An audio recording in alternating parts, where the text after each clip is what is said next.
Ассаляму алейкум, здравствуйте еще раз, дорогие друзья. Сегодня мы продолжаем наш урок по грамматике арабского языка, по ан-нахву. И сегодня у нас очередная тема. Мы продолжаем существительные именительного падежа. И у нас очередная тема хабару инна ва ахаватиха. То есть, дословно если перевести, сказуемые частицы инна и собратьев этой частицы, собратьев инна. И хочу сказать, что эта тема у нас последняя тема будет, что касается существительного именительного падежа.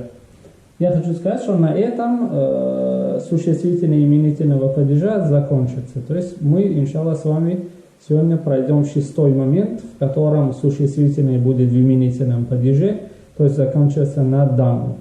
И потом уже со следующего урока начнем существительные в винительном падеже или винительного падежа.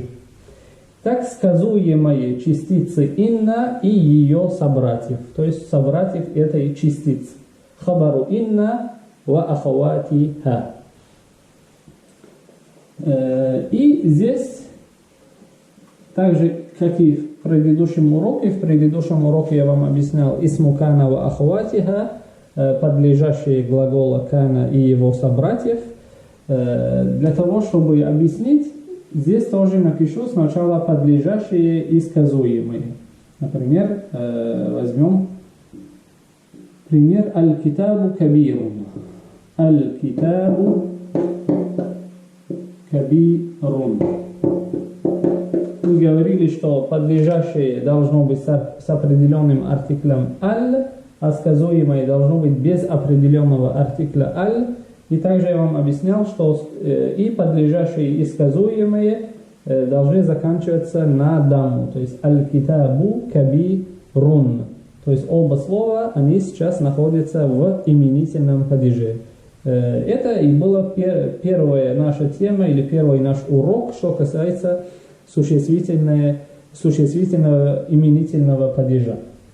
Итак, когда перед подлежащим и сказуемым будет стоять частица инна или другие ее собратья этой частицы, тогда они влияют на подлежащие и сказуемые следующим образом.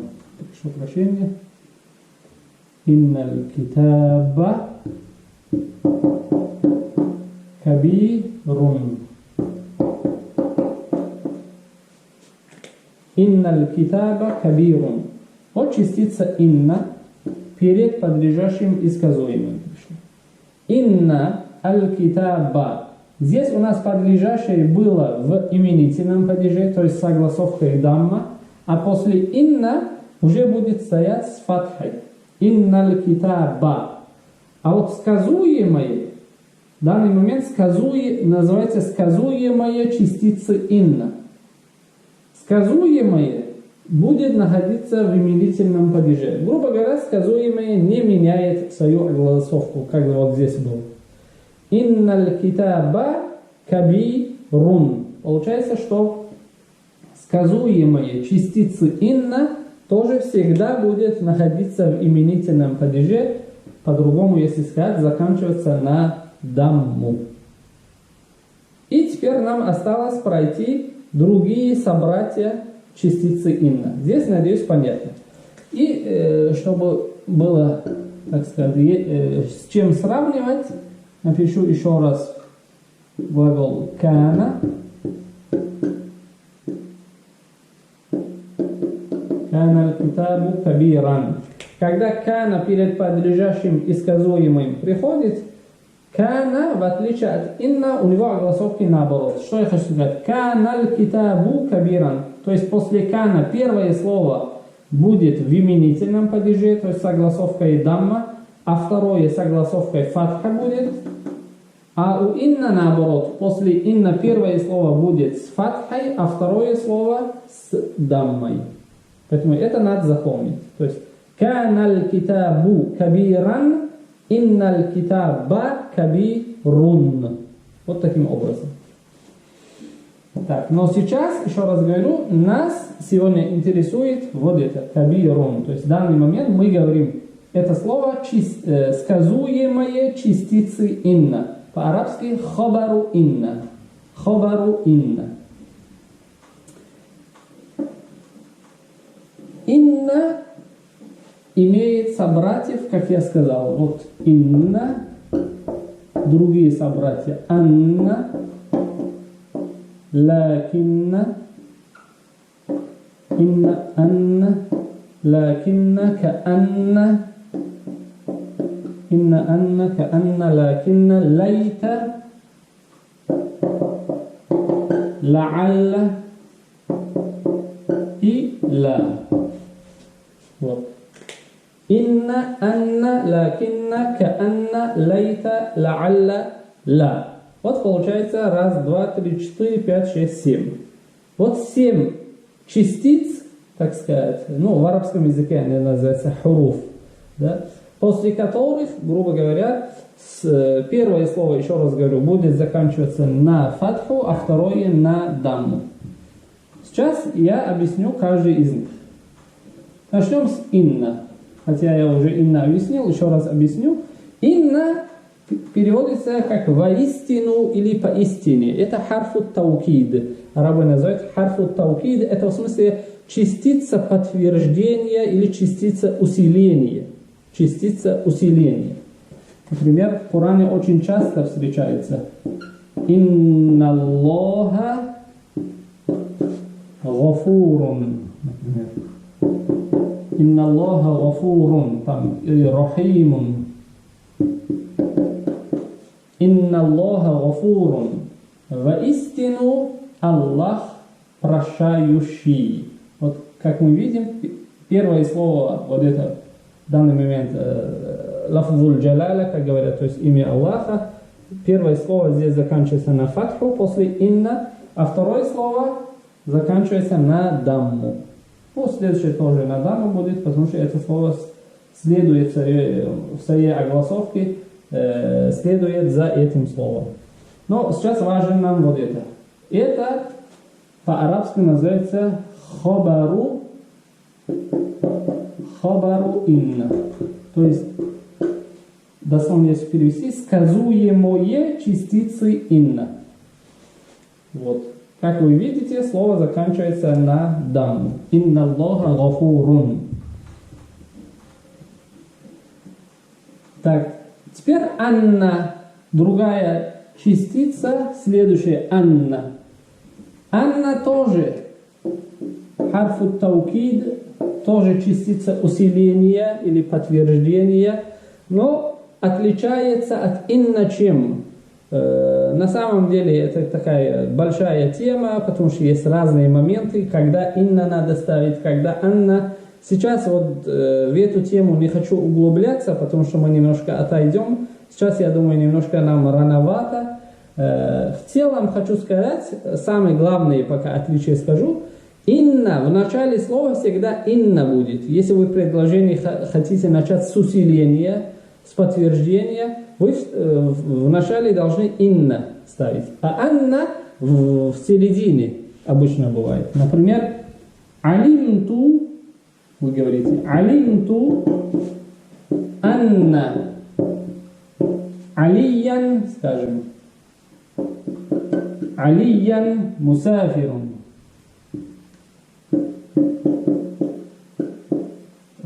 Прошу прощения, здесь ташлида нету. Мусафирун. Вот так. Я узнал, что Али путешествует. Ну, в данный момент он находится в путешествии, да, путник. Алимту анна. Вот анна здесь я перевел что. В данный момент как что переводится, но вместе с тем он усиливает. То есть нет, если человек вам сказал алимту анна алиян мусафирун, нет сомнения в том, что Али в данный момент находится в путешествии. Почему? Потому что человек усилил свои слова вот этой частицей. Как мы видим, после анна первое слово заканчивается на фатху, а второе на дамму. Вот. Анна алиян мусафирун. Слово мусафирун является сказуемым для частицы анна. То есть хабару анна. Хабару анна. Так, здесь, надеюсь, понятно. Еще раз говорю, в начале слова, в начале, точнее, предложения, не слова, в начале предложения мы используем инна, а анна никогда в начале не может быть. Где-то в середине. Так, это пока самые главные, самые важные отличия. Там есть и другие, как я уже сказал, не будем впадаться пока в подробности. Следующее каанна. Каанна переводится как будто, то есть похоже на то. Каанна. Каанна, например, каанна. Каанна. Каанна шамса, например. Каанна шамса талиатун. Вы, например, ждете, когда солнце появится, да? И вам показалось, что вот солнце появилось. Вы говорите, каанна шамса талиатун. Как будто солнце сияет, как будто солнце, то есть, появилось или появляется. Вот после каанна первое слово заканчивается на фатху, а второе слово заканчивается на дамму. В данный момент слово талиатун является сказуемым для каанна, для частицы каанна. То есть вот это слово в данный момент называется хабару каанна. Хабару каанна. То есть это слово сказуемые частицы каанна. Еще раз говорю, каанна переводится как будто. Как будто, то есть похоже на то. Так, здесь, надеюсь, понятно. Каанна. Лакинна. Следующее. Лакинна. Лакинна, как арабы говорят, лиль истидрок, то есть как бы переводится как но. Но это когда вы сопоставляете что-то с чем-то, да, так если можно сказать. Например, джитука, например, лучше джиту иля Мухаммадин, джиту иля Мухаммадин, я пришел к Мухаммаду, да? Лакинна Мухаммадан гаибун. Гаибун. Я пришел к Мухаммаду, но Мухаммад отсутствует. То есть я пришел, но его не обнаружил. Джиту иля Мухаммадин, лакинна Мухаммадан гаибун. И как мы видим, после лакинна первое слово, в данный момент слово Мухаммад, имя Мухаммад заканчивается на фатху, а вот второе заканчивается на дамму. Слово гаибун в данный момент называется хабару лакинна. То есть слово гаибун является сказуемым для частицы лакинна. Вот так будет. Гаибун сказуемое частицы лакинна. Так, лакинна, но, еще раз говорю. Надеюсь, здесь понятно все. Прошу прощения. Лакинна.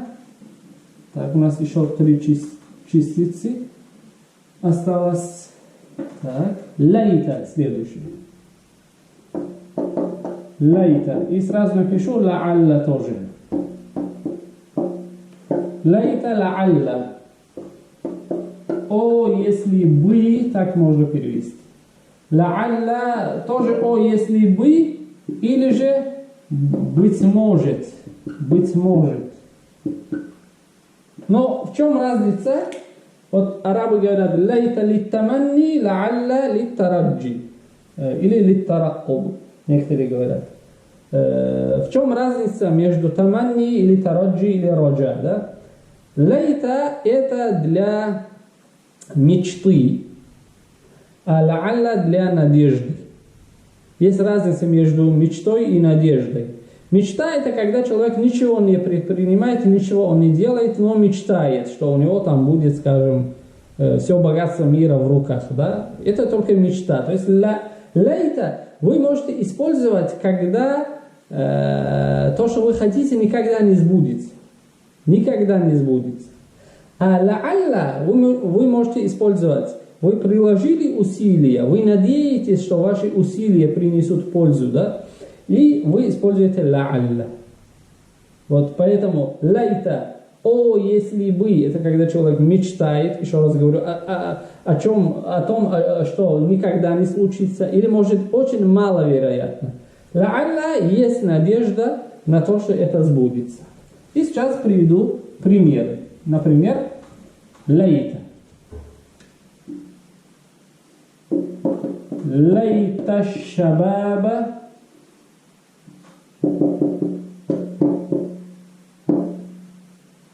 аидун.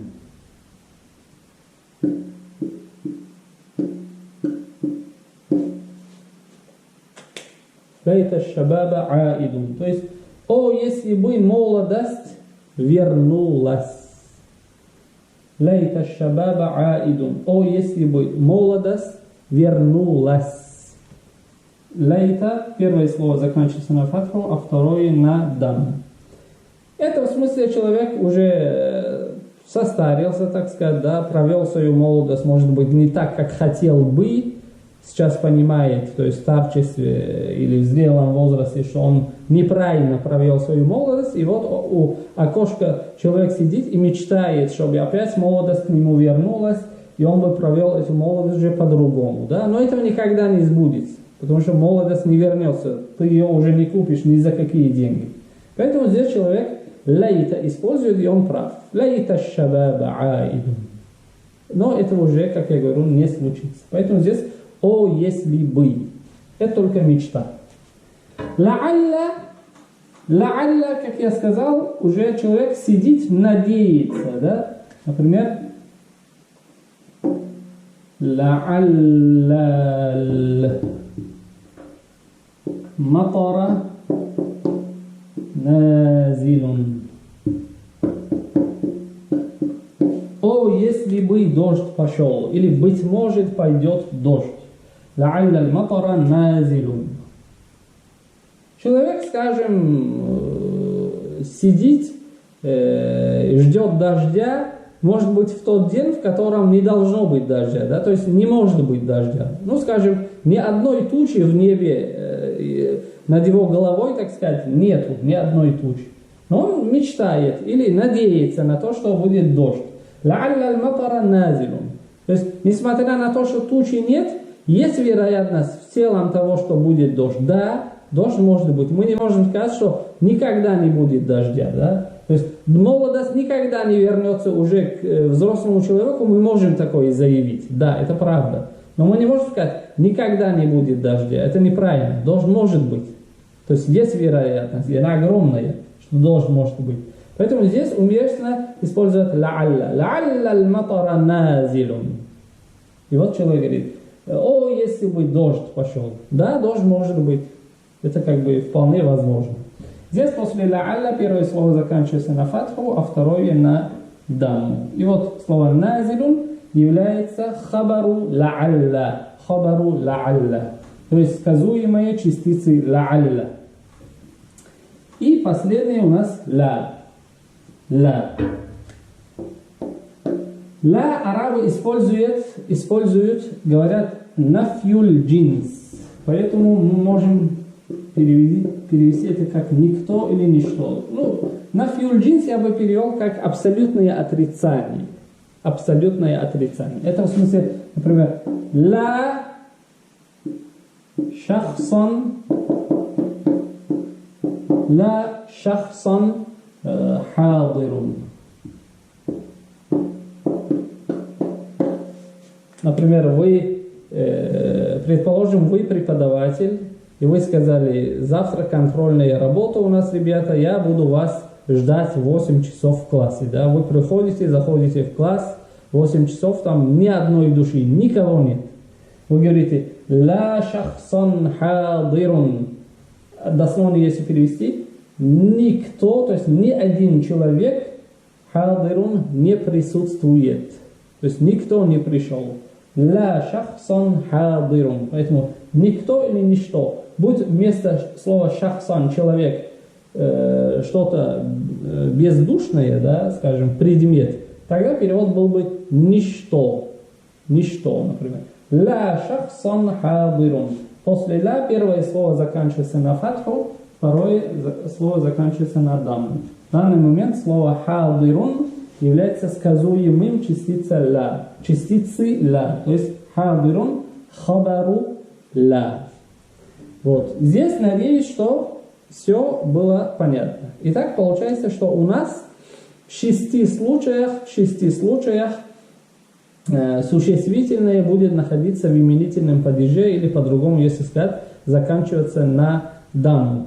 Первый момент это подлежащее муфтада, второй момент это хабар, сказуемое, третий момент у нас был субъект действия или действующее лицо, фа'иль, четвертый момент был заместитель действующего лица, это было наибу фа'иль, потом муфтада и хабар, подлежащие и сказуемое.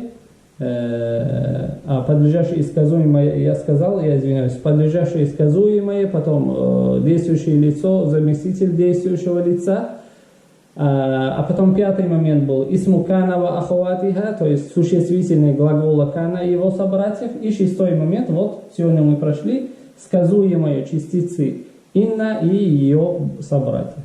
Так, на этом уже, как я уже сказал, все 6 случаев, когда существительное будет находиться в именительном падеже, мы с вами прошли. То есть, как бы там 7-го, 8-го таких случаев нету. Если вы увидели существительное в именительном падеже, то есть согласовка и дамма, это существительное, если грамматический разбор сделать, значит одно из этих 6 случаев, или одно из этих 6 правил туда подпадает, да, я хочу сказать. И на следующий урок уже начнем, иншаллах, существительные винительного падежа. Вперед забегая, хочу сказать, что есть 11 случаев, когда существительное в арабском языке будет находиться в именительном падеже или заканчиваться на фатху. Так что я уже как-то вас заинтриговал, надеюсь, не испугал, не напугал ни в коем случае, что там 11 случаев, да, не бойтесь. Эти 11 случаев, все они понятные, объясняются, и они понятные. И надеюсь, что вы будете со мной и дальше. Надеюсь, что все было то, что объяснил, понятно. Если у вас какие-то вопросы остались, задавайте, с удовольствием вам отвечу. Подписывайтесь на мой YouTube канал, здесь будет очень интересно. Спасибо вам за внимание, всем доброго здоровья, до новых встреч. Ассаляму алейкум.